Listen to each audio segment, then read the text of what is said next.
Hi, welcome to Beyond the Canvas, where we talk about the people and the stories shaping education. I'm Gems, the Regional Director for K-12 here at Instructure, working across APAC, and it's really great to have one of my faves, Darren Ponman. Over to you, Darren. Morning. I'd like to start by acknowledging that I'm coming to you from the Awabakal and Warramai lands and pay my respects to elders past and present, and certainly any First Nations people joining us today. Thanks, Darren. And can you tell us a little bit about your role and what you're doing, just by way of introduction, just so as our viewers know who you are and so we can get to know you better? Yeah, I can. I'm Deputy Principal at Hunter School of the Performing Arts. We're a 100% selective performing arts high school in the Hunter region. I've been principal here for the last couple of years, which was quite nice, but deputy before that for a few years as well. We've been using Canvas here and building it for a long time. We were one of the first, if not the first, to jump on board in this region in the wider area. So I have been using it for a long time, and I have been an LMS administrator for much longer than that as well, working at a variety of fairly unique sites. I've been deputy campus leader at Big Picture Campus and set up a Big Picture Campus, and then at some other pretty big high schools as well, big in terms of student numbers, and set up things like Moodle. And yeah, so I have been in the LMS space for a long time. Fantastic. So it sounds like, you kind of have education in your blood, so to speak. Yes, I think that's probably fair to say. Although I didn't come straight out of school and go into teaching, I retrained into teaching relatively later in life. From school, I went into, I got a few other trades, worked as a musician and still work as a musician, but worked more professionally in that industry and as a recording engineer, and also landscape architecture and electronics technician, and quite a few different things that caught my passion and curiosity leaving school, and which has been a big driver in how I approach education. Quite a few of the fields that I worked in, I watched evolve and change radically to the point where I learned a whole new skill set to keep up with them. And then yeah, when my daughter was born, my work hours were quite all over the place as a musician and in studios. And so I thought, I'm not going to see this kid very often if I don't do something about these work hours, and particularly technology and design teaching ticked all the boxes for exactly what I like doing, and had been teaching studio courses previously. So went and retrained into teaching and haven't looked back. I've been very passionate about it for the last 20 years. Well, thank you for being here, and thank you for being a Canvas customer. You are doing some really phenomenal things at your school, which we'll touch on a little bit later. But you sort of talked about, how you've had this very wide array of careers. And I think that's really important to touch on as well, because, a career is not linear. And so for all of our young people that may be watching this, it's, hey, you're not just going to go straight out of school and step into the thing that you love. There's probably a minute number that do that. But what actually drives you? And I think that that's really important for me, because I want to understand a little bit about you and what sets your world on fire, and how we sort of come into that story and how we support you in what drives you. Probably creativity, in a word. Throughout probably everything that I've done, creativity and design has been a focus, regardless of the field. And, hand in hand with that is problem solving, looking at challenges. I really get a kick out of designing ways that we can either solve the challenges or improve whatever the situation is. I am very motivated by design and creativity. I know a lot of people sort of jump straight to, oh, well, that's painting, or it's writing music, or it's writing a novel. Or certainly once I got into education, it became really clear that you can stretch your creative muscles in just about any field that you go into if you go about it the right way. I think you touched on a really great point there as well, is, creativity kind of breeds into the tapestry as well, right? Like for me, I didn't expect that I would be working here at a tech company, because back when I went to school, it just wasn't an option, right? And I think the way that tech really underpins everything that we do today, and how we're setting our kids up for success as well as the teachers up for success, it's kind of like you don't pick up your mobile phone and you go, oh, I'm using iOS 8.29, whatever. You're just, hey, I'm using a piece of software that is going to support my everyday tasks and things that I have to do. And I think that's the way that I like to see Canvas, and how we fit into an educational organization, and how we really provide that free will to be as creative as you would like, but then also how we support different students and meet students and teachers where they're at in their part of their journey. Can you talk to me a little bit about sort of how you're applying that creativity, but also sort of working towards leveraging Canvas to really build out that pedagogical approach to really achieve those great student outcomes that you guys are seeing at your school? Yeah, absolutely. As I said, I have been administering and leading LMS design and implementation since I started my career. Pretty quickly I recognized that LMS is a well set up and well implemented LMS, and there is a clear distinction, an amazing way to facilitate not just great learning, the most important aspects of education, which are relationship building, which are inspiring students, because Collaboration. Exactly right. If you've got the LMS set up really well, then you're undoubtedly providing and setting up an environment where teachers have more time to do the really important stuff, the human stuff, getting to know kids and talking to kids and inspiring kids and sharing their passion and whatnot. Obviously, in most classrooms, we have a wide variety of students that we're catering to. LMS helps with that, but in most schools, we have a wide variety of experience levels in staff. And so knowing when and where to be consistent in your approach with an LMS and the setup of an LMS. Absolutely, it supports differentiation and great personalization for students, but it also supports differentiation for teachers at different levels of their career, at different levels of understanding of how to educational best practice. And I do spend a lot of time looking at the challenges to things like differentiation is, one of, if not the most challenging aspect of the life of a teacher, meeting the needs of every single student in the class when those needs are so varied, if we're being perfectly honest with ourselves. And those varying needs and levels and abilities change from minute to minute, from day to day, from period to period. It became pretty apparent to me pretty quickly that spending the time to get set up well as a teacher in an LMS and as an institution with an LMS was a great way to ensure that students have access to the learning they need when they need it. Yes, it takes a bit of work in the setup, but it certainly saves a lot of work in the long term. It is only as effective and powerful as the system and the procedures and the policies set up by the institution. And so you're really hamstringing and in some instances completely restricting the benefits associated with that if you haven't, as an institution, thought about how are we going to facilitate that for our staff and more importantly for our students. So in previous discussions, we've talked about how you even go one step further to support the parents on how they can actually access and utilize the platform through the application. And that was just Darren, you gave me goosebumps when you talked about that, right? Because that is such an important element that, also you are incorporating not just these main users, but also on the peripherals. Like, who else is going to be leveraging this system and why is that important?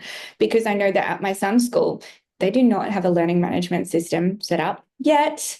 I'm coming for you. But in saying that, the platform that they do have in place, for me as a parent who is familiar with technology, is really frustrating, right? So, for you to be able to include not only just the students and the teachers to support them, but also keep the parents updated and informed and, coming from a state school, and how you have implemented and how you support other schools to adopt and to set up those best practices. It's part of the reason why I wanted you on Beyond the Canvas, right? Because it's really just to shine a light on all the great work that you are doing and how, when implemented well, and to your point earlier, yes, there's a little bit of work, but when you've got that set up, it just flows. And then the consistency, and I'm sure the sentiment throughout the school, to your point, you have different teachers at different levels of their technical journey as well as their ability.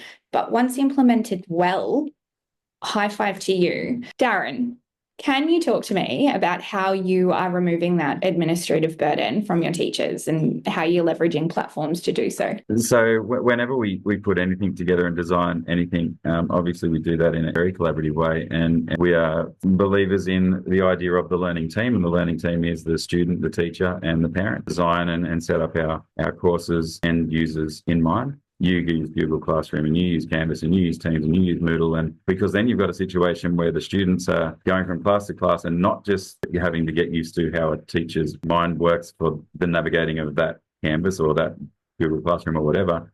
They're having to navigate a whole new platform, and all of that for me is just taking away from the core focus, which is the learning. So I think it's really, really important. And then keep in mind the parents who are then trying to, not even having access to some of those LMSs, and all of that is solved quite simply. And I was really excited when Canvas came along. As I said, I've worked in a lot of LMS, and when Canvas came along and had the option of the observer role, I was really excited by that. And so we design and we build with all of that in mind, the students and the parents as well. I'm a really strong advocate of having consistent structures to a point, and knowing where to say, well, here's the agency. And so an example of that, which is a little bit hard to verbally explain, but we have one of the templates we have, we call it the when, what, how page. And I'm really excited about the block editor. I hope it does, in my mind, I can picture it doing, which is give us as an institution the opportunity to develop a template for our when, what, how page, which at the moment we've had to hack the CSS in the back of Canvas to make it do what we want it to do. But I'm hoping block editor will allow us to get around that and actually have a legitimate template that we can use as an institution and design ourselves based on a lot of years of experience and evolution. And the when, what, how page simply does that. As a student, you in any one of our courses, our home pages all look pretty much the same. You, as a parent or a student or a teacher, you can go into our home page and go straight to the scope and sequence for the course, because it's a big green button in the same spot on every home page. You can go straight to the mark book. You can go straight to the learning for unit 1 or term 1. And that'll be a big button on the home course. It's in almost the same spot. Now we're fairly inflexible about that. That has to be there because that's the same. Those conditions are the same for every teacher. They do, and every student needs to have access to those things. So there isn't very much agency about where you put that, and that's to do with I want students to walk into a classroom and parents go into Canvas and just go, I know where to find the scope and sequence. I know where to get to the learning, the important stuff. I don't have to worry about how does this particular teacher think, and how does, when you click on Unit 1, you would be taken to a when, what, how page. That when, what, how page literally lines out when. So at the moment, it'd be term 1, week 5. So as a parent or a student, you follow your nose, you're straight to term 1, week 5, laid out on the page. And the what is an overarching statement on what's happening at the moment. This is the seminar type material. This is the self-directed type, the expectations we have for this week. And then there's a column called how. So when, what, and the how linked to pages, quizzes, discussions. That's how we're doing the learning. And that doesn't mean that everything's done on the computer here. We're performing arts school. Quite often it isn't. They're in a room playing with a band, or they're dancing, or, putting together a play.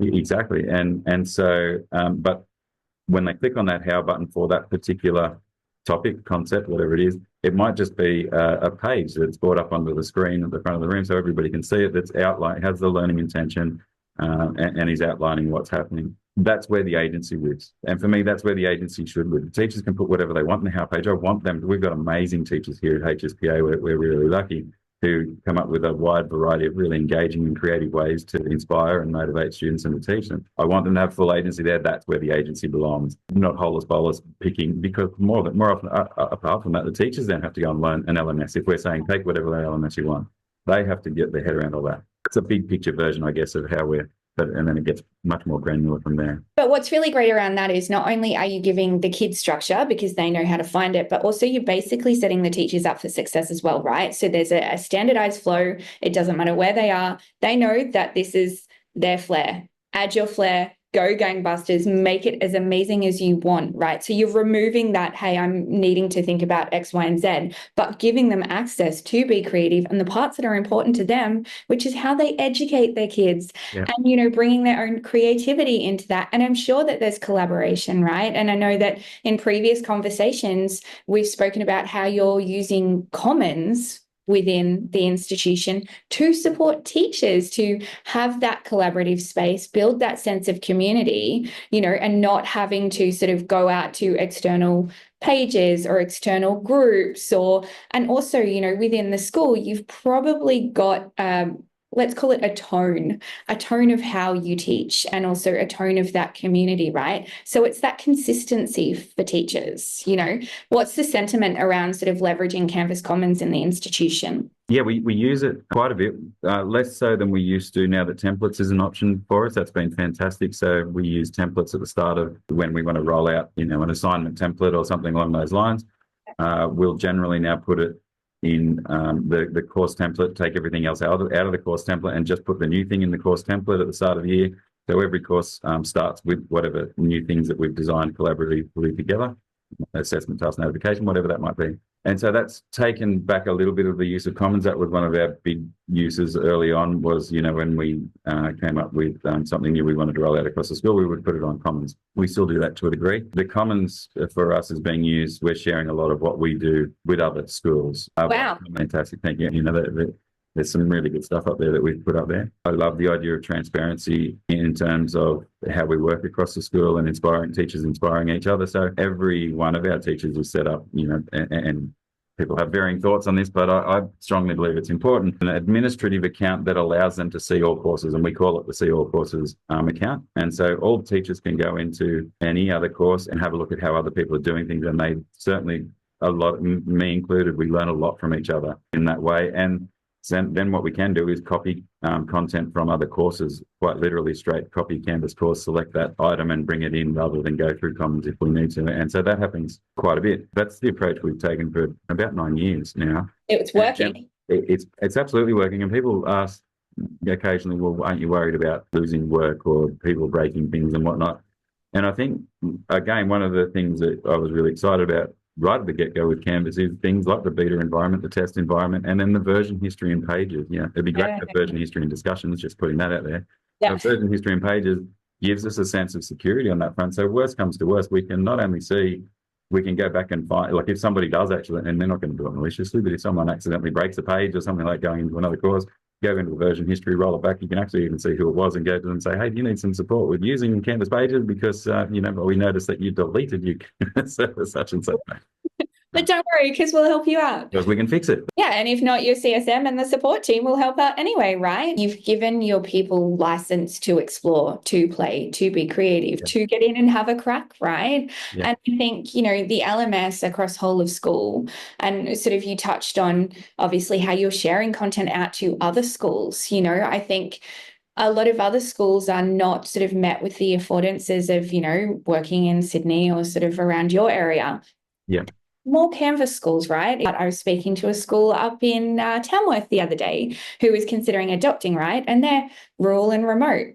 How do we ensure that those schools are met with the same and supported with the same equity, right? From, you and building out that community, but also sharing and the collaboration. And I think that is so important. And you really are championing that. And thank you. Yeah, you're welcome. Thanks for the kind words. And from the Department of Education, and I'll talk New South Wales point of view, I think it's important that they have a look at how we could use a well-designed LMS to facilitate and greatly improve not just equity for our students in rural and remote areas, but also a more manageable workload for the teachers out there, because quite often they're in KLAs that are not their trained KLA. They're in smaller sites with not as many. We've got 100 odd staff here on site. On a smaller site where you don't have near that many people to collaborate and work with, this is a really, really powerful way to be able to develop and share. Canvas offers with the Commons, it offers the opportunity to share, go shopping for, we're all teaching the same outcomes. We're all teaching from the same syllabus, or we should be in New South Wales. If we're not, there's something wrong. So, if I was a PE teacher out west having to teach English for the first time, I would love the opportunity to go into Canvas Commons and have a look at resources that have been designed to deliver that outcome for English, and ideally have the option of 10 of them to pick from. Go, actually, that suits my teaching style. I'm going to, and with 2 clicks, have it imported into my course and be delivering it, have it up on the board. And that seems to me like a far more sensible way than having over 500 secondary schools reinventing the wheel everywhere. So I'd love to see that happen. And it's also, it comes back to the consistency and the standardization to kids, right? We know that families and teachers and kids all move around as well, right? So if they've gone from a Tamworth school down to a Sydney school and they open an LMS, cool, yeah, I was using this at X, Y, and Z, and the same for the teachers, right? Circumstances change. Yeah. And also to your point around Commons, about just having that ability for the standardization to jump in and go, oh yeah, cool, this is what I need.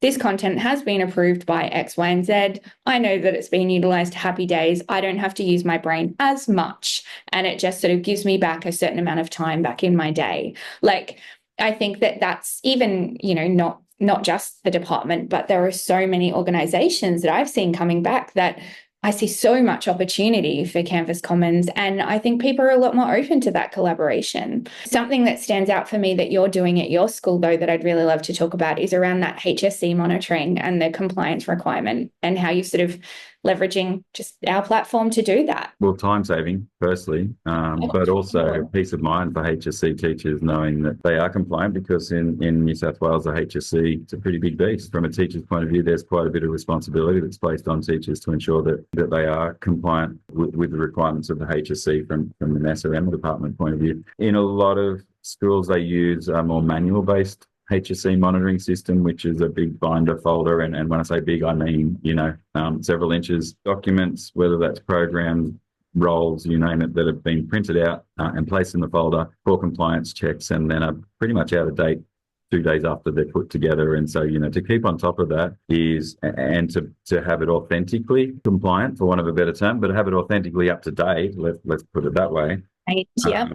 It is a really big job, and it's a really time-consuming job, which is taking away from, as I said over and over again, the opportunity to build resources with kids, and more importantly, build relationships with kids. We've put together, we call it Core Docs, and it's a discussion in Canvas. It's not open to students, it's for teachers only, so it's not published. And that discussion is built around a template that we use, and it has all of the requirements from NESA and Department of Education in it around programs, scope and sequences, student PLSPs, all of that kind of stuff.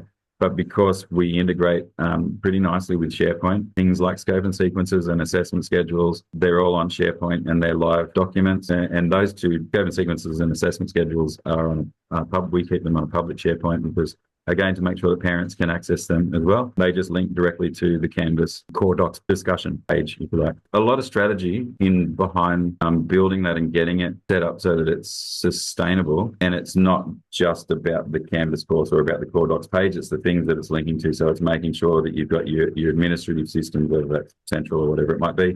But the bottom line is, once it's done for the course, so it's linking out to assessment, all of our assessment notifications are on Canvas, and consequently rubrics, and then consequently students are submitting their work to Canvas if it's a submission type setup, and teachers are giving feedback through SpeedGrader and Canvas. So with a single link to an assessment, to assessment task 1, we're covering things like not just providing samples of exemplar student work, high, middle and low. We're keeping a record of student work and the feedback given by the teachers for every single task in every single course. The task notification is still in Canvas, the rubric is in Canvas, and so the teacher's marking and giving feedback through Canvas. And again, that's all linked to the Core Docs page. The consequential huge benefit of that is at the end of the year, that rolls over and the course and it's set up, nothing changes. We change the assessment notification if we need to, but the links, everything around about the documentation. So you can have your HSC monitoring compliance page, if you like, set up in sort of 10, 20 minutes at the start of the year, compared to, there are some schools where it takes hours to put together and then it's out of date pretty quickly. Ours take not very long at the start of the year to set up, and then they're constantly up to date because everything's linking to a live environment. And the reason we have it as a discussion is because supervisors, head teachers will go through and the teacher will respond to the discussion themselves saying, yep, this is good to go. For example, in an English course where you've got 6 teachers, each in sections, each teacher will say, good to go. The supervisor can come through and look at it from a compliance point of view and comment, yep, that's great. Or could you just quickly tweak this? That's time stamped, date stamped in terms of, all of that kind of stuff. Then as a deputy, I can go through and have a look at all of those really quickly from my own desk. I'm not getting, like I used to, trolleys full of folders wheeled down to my office that would take 2 weeks to go through, which the teachers don't have their folders at that point while I'm taking the time to look through it. So, again, that's a whole topic on itself, just in the time saving there. I think it just really sort of highlights how innovative you have been with Canvas, right? So you've seen an opportunity, you've seen a pain point, you've tried to remove that administrative burden, not only from your teachers, but also I'm sure from your admin team, and then what that looks like moving forward. To your point, it's time stamped, the teacher's got their own unique login, so who've completed that feedback. It comes to you, it's a quick check, and everyone is singing from the same sort of sheet, you know what I mean? I think that, it's just a testament to your innovation and how you're leveraging the platform to support so many different elements throughout a teacher's journey, as well as also supporting the student. So, you know, for me, it's just shining a light on, okay, cool. You implemented Canvas quite a while ago. Yes, as far as your journey is concerned, you guys are well and truly advanced. But in saying that, it's about sort of looking at, okay, cool, what else can we do? How can we support? What administrative burden can we pull away? And then also, how does this underpin everything that we're doing at the school here? Because you're right?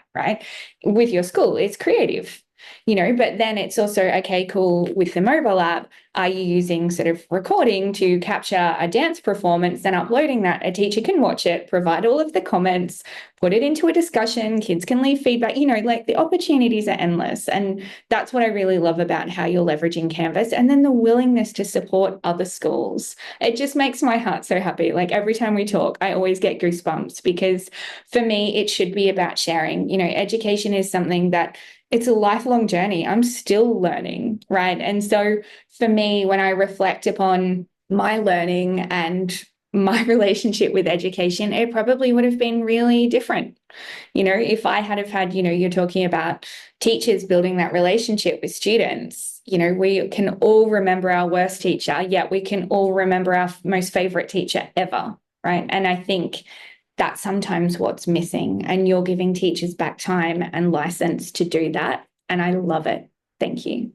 Thank you. Yeah, and look, and I'm really fortunate to have an amazing team here at HSPA. Our staff are just incredible. They're absolutely inspiring in terms of working with the kids full stop, but even in terms of taking on board what they need to do to make sure that they can all see the benefits of Canvas now. We don't even run very many Canvas training sessions anymore for our new staff. It's a little bit of an overview of how we run it at HSPA, but we have that many gurus around the school that they can just turn to anybody and get upskilled. And I'm also very lucky to have the amazing Ben Peters. I'm not sure if you've met Ben, but he's our head teacher admin and technology coordinator here, who's as passionate as I am about making sure that everything runs as smoothly, appropriately and effectively as possible. So he's been a fantastic sounding board all the way through.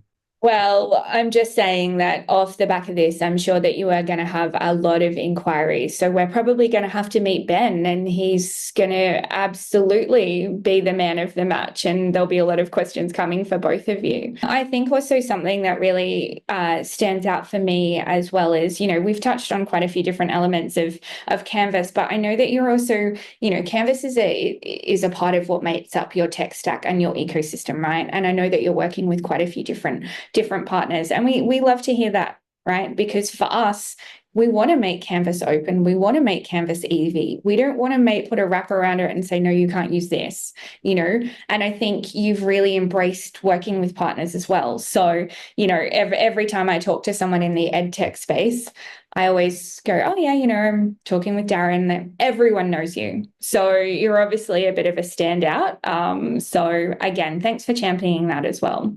Yeah, you're welcome. Can I just speak to that a little bit in terms of it certainly was, again, one of the things that I got really excited about in terms of Canvas as an LMS, and that the ability to integrate, and we do take advantage of that. We're lucky here in the Department of Education that all students have access to Office 365 and Google in terms of Google Docs and whatnot. And that LTI integration is fantastic, and it's used a lot. And again, that's where, coming back to that conversation around agency, that's used pretty extensively through classes, whether that's collaborating in a shared Word doc on OneDrive or whatnot. The one that I'm most impressed with is we've worked with a third party, Edelex and Credentialate, to develop a learner dashboard that we've embedded into Canvas, and that ability from the Canvas point of view to have APIs which can facilitate the pulling out of outcome data. So our learner dashboard is comprehensive. We're delivering digital credentials, verified, validated digital credentials to students on their learning, both in curriculum, cross-curriculum and co-curriculum. So things like active citizenship badges that they're working towards over the course of their schooling, through to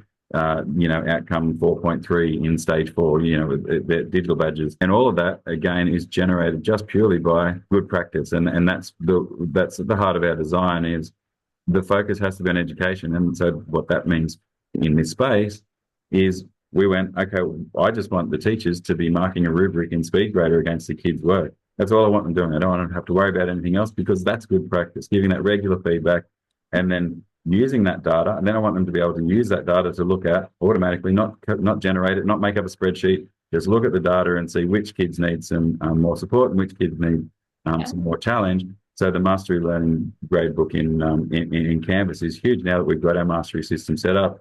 Teachers just mark and speed grader, go into the mastery learning gradebook, everything is there written out for them. They can see what outcome students are excelling, where they're not, where their mastery levels are at a glance, automated for them. And then to take that even further, so then they're developing enrichment tasks for those students that have reached mastery in certain concepts, or corrective tasks for the students that need, and again, we're bringing that differentiation in. But to my point, to go even further, we've then got Edelex able to come in and run APIs to pull out the outcome data from that learning mastery dashboard and distribute digital badges and credentials to our student automatically and put that on their dashboard. And the teachers still haven't done anything other than mark the rubric. They're not having, there's no, even our admin team are not having to shuffle data. And that's really, really important. That's that ability to get outstanding, authentic outcomes from just going about your normal work as you would in terms of best practice education. Yeah. And I think that's it, right? You've built it so as the teachers are not having to do yet another task. It just automatically happens. And then it allows them to make data-driven decisions as well, right? It's one of those things you really can't lie with data. Like it's there. And so I think the fact that we're starting to understand a little bit more about the power of data and then also how to collaborate on what that looks like as well. I also love that you're using obviously credentialing for not only just those, educational outcomes, but also those soft skills, right? It's like, cool, you're a great person, or cool, you've demonstrated empathy. What does that look like? I think, for me, who is a little competitive bunny, I see it as going and collecting all of those different badges, and something that I've started doing, a bit of a noob, but I love the Canvas community, right? Because it collects all of those badges about, how many times that you've done a post or you've supported. And I think that's something else that I would really like maybe to encourage, is for people to jump back on the Canvas community a little bit more and start to build out their profile. And I think that here we are a really strong community here in APAC. We're doing some really great things, and I really want to put our name on the map. So I would encourage anyone who is watching to jump on the community and build out your profile. And my name is Gem K-12 Hype Girl, because that's me. And Darren, also to your point, I think, with that community, people are going to come and they're going to ask you questions. And because you're so open and sharing, I think that, go gangbusters on there. Look up Darren. We'll share his community profile a little bit later at the end, and you'll be able to ask him questions. We know that Canvas supports student outcomes and education, and, the teachers, and people think of LMS as just educational, right? I know you're doing some really great things and leveraging Canvas for looking at the student holistically and understanding student well-being, which is super duper important. And again, just got goosebumps. But can you tell me a little bit about how you're utilizing sort of Canvas and the student well-being portfolio? Yeah, pretty comprehensively. And again, it comes back, majority of it is to two things. One, consistency of message, but also consistency of implementation, and making sure that every student and every family gets access to more best practice processes. So for an example, I know a lot of schools don't tend to think about the idea of a year group as a course. And so that's something that we did pretty early on. Year 7 have their own course. Year 8 have their own course, 9 have their own course. We've also got an all students course, which has got all students in it. And that's for a number of reasons. Communication is one of them. So it means that if, rather than send an announcement out to the whole school or an email to the whole school, we can send announcements out to just Year 7 about a camp that's coming up. And I know we can do that via an email, but we're, again, trying to keep them all in the same environment all the time, doing it through Canvas. Not to mention, in doing it in Canvas, we can put videos in it and all that kind of stuff really easily. And it's encouraging teachers and students to stay in the environment. Along with that year group course, though, we call them a check-in course, and we run it's kind of a pastoral care check-in program. Here, each morning they start with the same group of students and the same teacher, and it is literally that, a check-in. How's it going, and what's on for today, all of that kind of stuff. There's a program that runs with it, runs through the whole school. We start at Year 3 here. We have 160 primary schools students, then about 1,000 secondary students. And so it runs right through to Year 12, 3 through to 12. And our head teacher wellbeing, Mark Simmons, who's an absolute legend, not just in the wellbeing space, but also an amazing designer of LMS resources and whatnot. and his offside of Blake Robinson have put together this incredible program. And we knew right from the get-go when we introduced check-in that the obstacle for check-in in a lot of schools is that some teachers, it's their bread and butter and they love it, and they're quite comfortable having conversations around building resilience and all of the things that we wanted to talk about and touch on. And other teachers, it's not in their wheelhouse, and so they feel less comfortable about doing it, and so consequently might not do it, and it's hard to get that consistent approach. So our check-in courses, the Year 7, for example, check-in course is resourced, and Mark and his team have done an amazing job of. It's a full year of resources broken into, fortnightly chunks of discussions and videos on, like I said, developing resilience, or you name it. It's a full holistic wellbeing program that runs through to Year 12 on different topics as they need it, and so we can bring things into check-in. If we've got a certain issue that's facing the community at a certain time, we can, bump that in there and get that really quickly out to the whole community through that check-in course. And it is a course, and we have discussions in there. So the whole year group,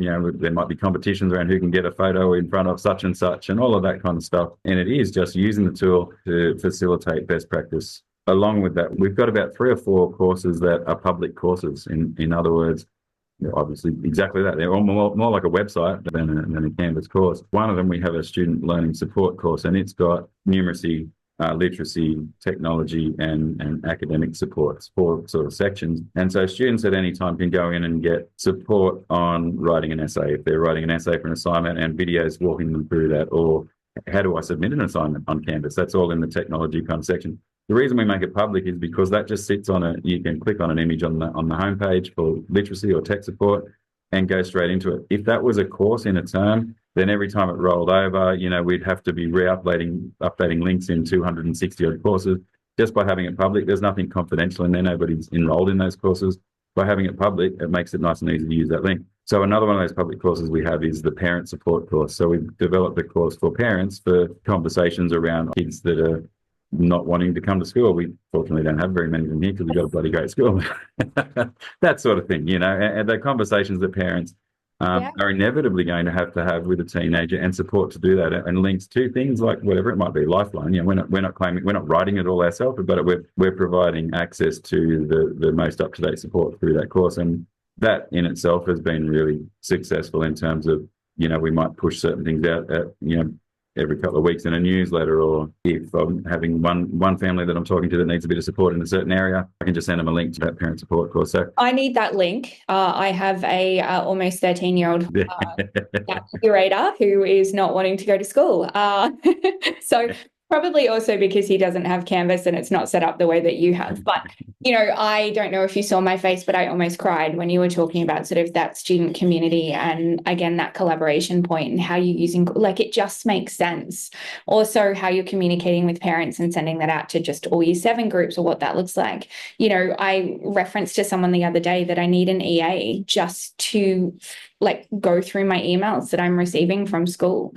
It is absolutely mental. So, again, I am just throwing it out there. You are going to have so many people that are just going to want to, hey, Darren, how can we, or show us how, or, and I think it's a testament to you and your teachers and your staff are really just, as a leader, they just get behind you because it's who you are. We can see your passion, we can see your drive, and also the impact that you're making, and that is not lost on us. Hence why you are here today, because it was an absolute, when I first met you, I still remember where I was when we had our first conversation, and I hung up and I literally looked at our director of SE and just went, wow. We need to tell Darren's story. And I've seen and spoken to a lot of people, and Canvas has always been sort of, held a special place in my heart, even when I wasn't working here. And just why we created this series was to shine a light and to share, because there are people, to your point, who have Canvas, who are driving it like a Corolla. It's a Ferrari, and you are absolutely winning the F1. You are smashing it. Something though, this is my favorite. We are now going to do our hidden gems. I coined this morning on my 4:50 flight down to Sydney. So we're calling it the hidden gems, and I have 3 questions for you. Fire away. And we are asking all of our guests this. All right. Darren, first question. What did you want to be when you grew up? I didn't exactly know what it was, but it was along the lines of an inventor. And in my head, an inventor looked like what's his name, the professor from Back to the Future. You know, Doc. the doc. Yeah, the doc. I wanted to do that. I wanted to just sit in the garage and tinker around and make. You got a DeLorean? I don't have a DeLorean. I would have loved a DeLorean. That's what it looked like in my head. I was going to just make and design and tinker and create and make things. I think that you're doing that, really, just in a different form. You're playing with tech, you're creating cool courses, you're building out great programs. So you're really just doing that. But yeah, that's right. Just my shed's a little bit neater. Probably, absolutely. And your hair looks better just quietly. Thank you. No worries. Yeah, touching wood. Next one. If you could have one superpower, what would it be? Probably flight, I think. Yep. Just for fun.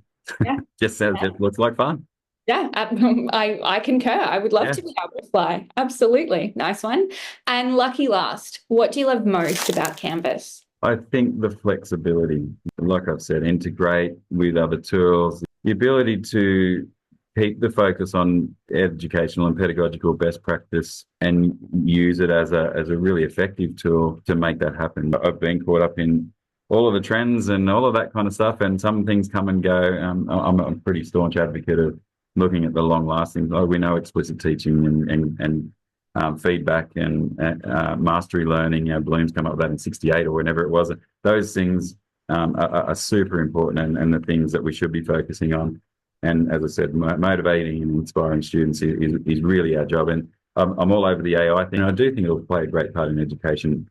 I agree. And is already. So I'm excited to see how Canvas can integrate, but it's going to be a long, long time before AI can take the place of a human, because in terms of education, because there's no substitute for the ability to inspire and motivate kids and get to know kids and build those relationships. Canvas, for me, it's the most effective and efficient way I've found of getting the robots to do the robot work so we can get on with the really important human way. I love that. I wholeheartedly agree. And if you were there, I would high five you so hard that I would have a red hand. That's really wonderful. And to your point, yes, AI, I think, is a phenomenal tool, but it is just that. It is a tool that we are using in our human everyday lives, relationships and the connection that you have with your students and your kids, and for them to look back, just like I do, to my teachers and go, oh my gosh, poor Mr. Bucket, I gave him hell. Or, Mr. Siri, my science teacher, he was cool. Do you know what I mean? And I think, that those memories follow you. And I think you won't remember AI you might remember. That's right.